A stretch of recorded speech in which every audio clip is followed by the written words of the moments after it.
Friends, आज की कहानी है किस्मत अपनी अपनी भाग 7। पिछले भाग में आपने पढ़ा कनिका को उन सब औरतों की बातें रास नहीं आ रही थी। उसे उन औरतों की बातें बुरी लग रही थी। वह अंदर से रिझाने लगती है। उसका मन करता है कि वह उठकर वहां से चली जाए। अब आगे कमरे में अंधेरा छाया हुआ था।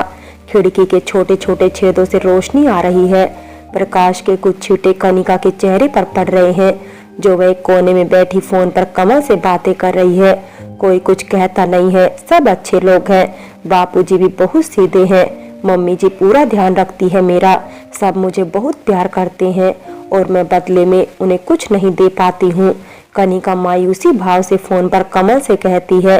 उसका चेहरा उदास है, जैसे अपने आप को कोई अपराधी महसूस कर रही हो और उसने कोई जुर्म किया हो।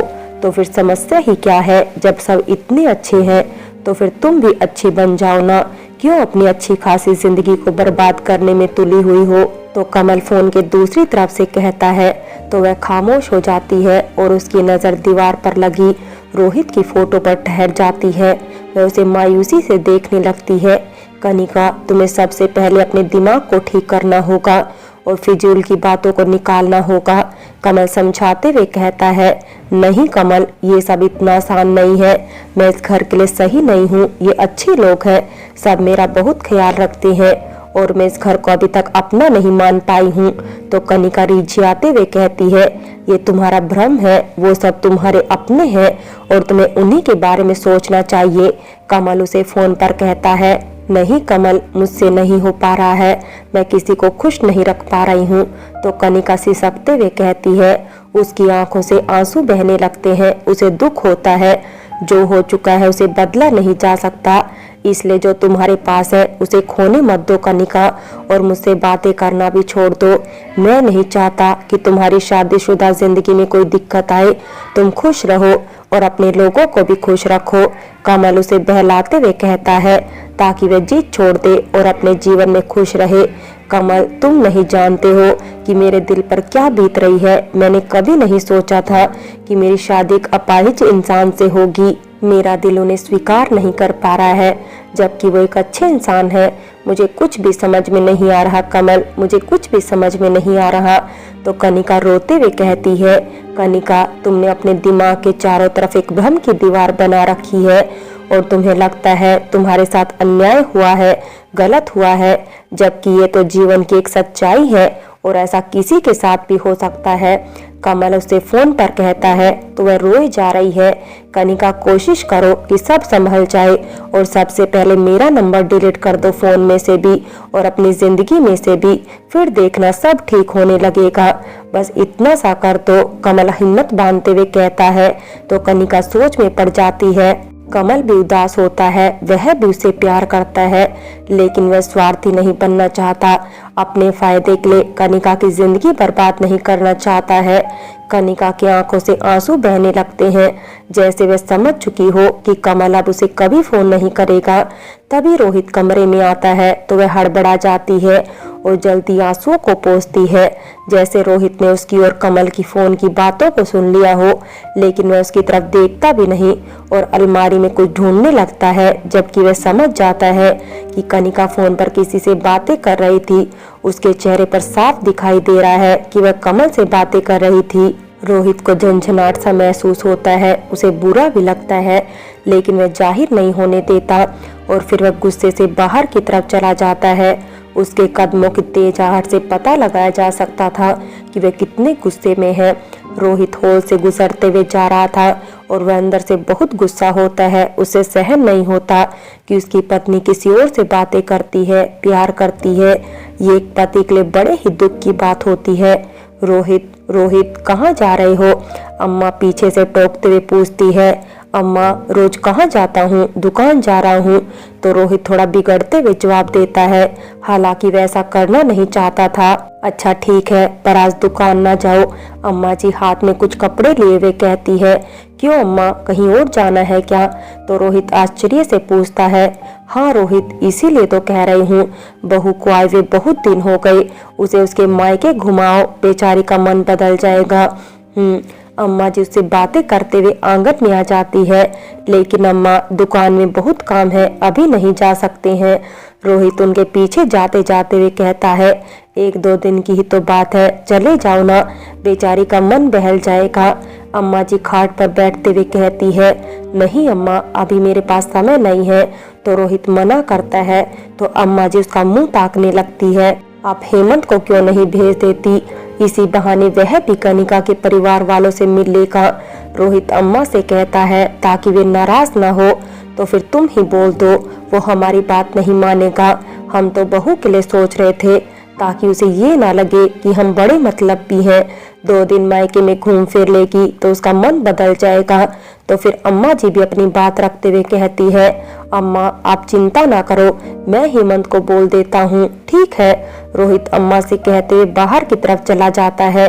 कनिका अपने कमरे में घर जाने की तैयारी कर रही है, जबकि उसका मन घर जाने का नहीं है।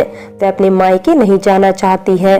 वह अम्मा बापूजी से नाराज है और इसी वजह से वह फोन पर भी उनसे बातें नहीं करती। लेकिन अम्मा जी की बातों को काट भी नहीं सकती, इसलिए मन मार कर जाने के लिए तैयारी कर रही है। तभी कमरे में हेमंत आता है तो वह अपने आप को ठीक करने लगती है, ताकि उसे पता ना चले कि वह क्या सोच रही थी। भाभी, मैंने सुना है आपकी एक बहन भी है, वो कैसी दिखती है, मेरी भी उससे शादी करवा दो ना, आपकी भी काम में मदद हो जाएगी। हेमंत मजाक करते हुए कहता है और बिस्तर पर लेट जाता है। अच्छा, तो इसीलिए मेरे साथ मेरी बहन को देखने जा रहे हो? तो कनिका मुस्कुराते हुए उससे कहती है और साथ ही अपना बैग भी पैक कर रही है। आपने बिल्कुल सही पहचाना, नहीं तो मुझे कोई इंटरेस्ट नहीं है आपके घर जाने में, हेमंत मजाक करते हुए कहता है। तो वह भी मुस्कुरा देती है, लेकिन मेरी बहन अभी 13 साल की है, कनिका मुस्कुराते हुए हेमंत को बताती है और खुद भी हंस देती है। तो फिर और भी अच्छा है, कम से कम इस बात की टेंशन तो नहीं होगी कि लड़की शादी से पहले किसी और से प्यार व्यार तो नहीं करती थी, अभी से सेटिंग कर लेगी तो वो सिर्फ मेरी ही रहेगी। तो हेमंत उत्साहित होते हुए कहता है, तो ये बात है, पर जरा संभल कर रहिएगा, मेरी बहन थोड़ा तेज है, झगड़ने में उसे कोई नहीं जीत सकता, गांव के बहुत से मनचलों को ठीक कर दिया है उसने। कनिका मजाक करते हुए कहती है, कोई बात नहीं भाभी जी, आपका देवर भी कम नहीं है, मैंने भी बहुत सी लड़कियों को ठीक किया है। तो हेमंत मोबाइल देखते हुए कहता है, अरे जाइए जाइए, कुछ भी फेंक रहे हैं। कनिका बैग पैक करते हुए कहती है, कसम से भाभी जी, मैंने बहुत सी लड़कियों को लाइन पर ला दिया है, मेरे सामने किसी की नहीं चलती। तो हेमंत अपनी बातों पर जोर देते हुए कहता है। तो कनिका हंसती रहती है।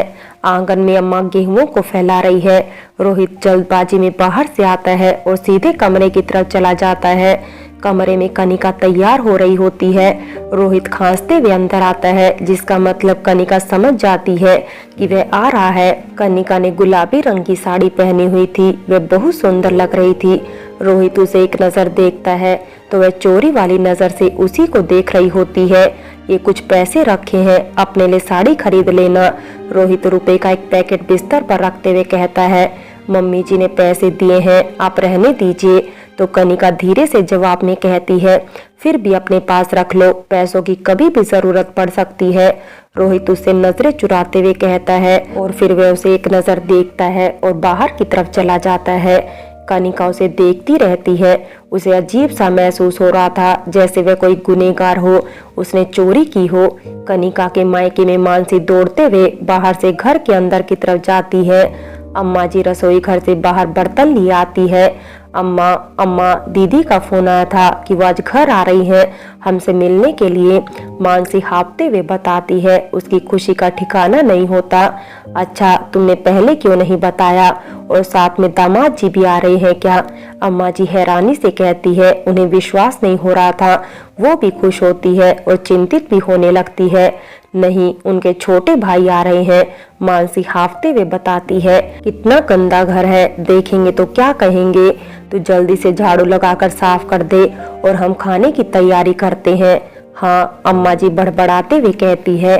अम्मा, आप बड़बड़ाओ नहीं, सब हो जाएगा, मैं अभी झटपट सब काम कर देती हूँ।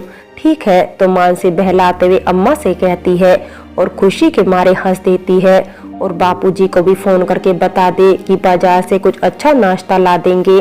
अम्मा जी जल्दबाजी में कहते हुए बाहर की तरफ चली जाती है। वे बहुत खुश होती हैं, आखिर बेटी शादी के बाद पहली बार घर आ रही है। ठीक है अम्मा, अभी बापूजी को फोन किए देते हैं। तो मानसी कहते हुए बापूजी को फोन करने लगती है।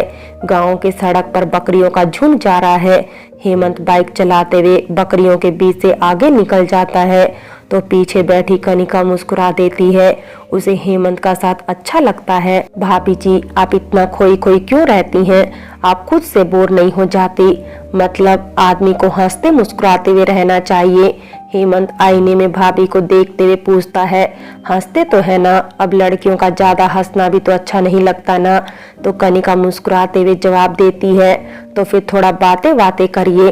अच्छा ये बताइए कि आपको हमारे भैया जी कैसे लगते हैं? उनसे तो बातें करती है ना कि नहीं? हेमंत पूछता है। क्यों, आप नहीं जानते अपने भाई के बारे में? कनिका जवाब में कहती है और मुस्कुरा देती है।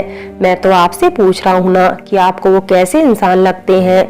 मेरा मतलब कि आप दोनों इतने दिनों से साथ में हो, कुछ तो मेरे भाई के बारे में देखा होगा। हेमंत जोर देते हुए पूछता है, मुझे तो ठीक ही लगते हैं। तो वह धीरे से कहती है, हालांकि उसके दिल में और भी बहुत कुछ चल रहा होता है, बस ठीक नहीं है। मेरा भाई लाखों में एक है, मैं उनसे बहुत प्यार करता हूँ।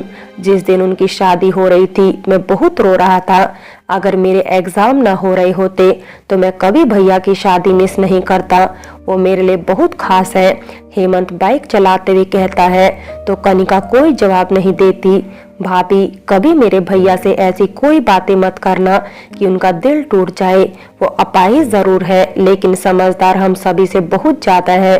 वो कभी किसी का बुरा नहीं सोचते, वे सबके लिए अच्छा सोचते हैं। वो बहुत मासूम है, भोले हैं बहुत। कोई गलती हो तो उन्हें माफ कर देना। हेमंत भावुक होते हुए कहता है और बाइक दूसरी तरफ मोड़ता है तो कनिका को बुरा लगता है। हेमंत की बातें उसे चुप जाती हैं। पिछले दिनों में उसने रोहित को बहुत कुछ गलत सलत बोला था, उस पर उंगलियां उठाई थी, उसका दिल तोड़ा था। कनिका को अब अपने किए पर शर्मिंदगी महसूस हो रही है, उसे दुख हो रहा है। रोहित बस में बैठा कहीं जा रहा है, वह निराश होता है। उसकी आंखों में पानी होता है। उसके हाथ में एक बैग भी होता है, जैसे कहीं जा रहा हो, बस तेज रफ्तार से जा रही है। फ्रेंड्स, बाकी की कहानी अगले भाग में देखें और अगर कहानी अच्छी लगी हो तो लाइक करें, शेयर करें और प्यार भरी कहानी चैनल को सब्सक्राइब करें।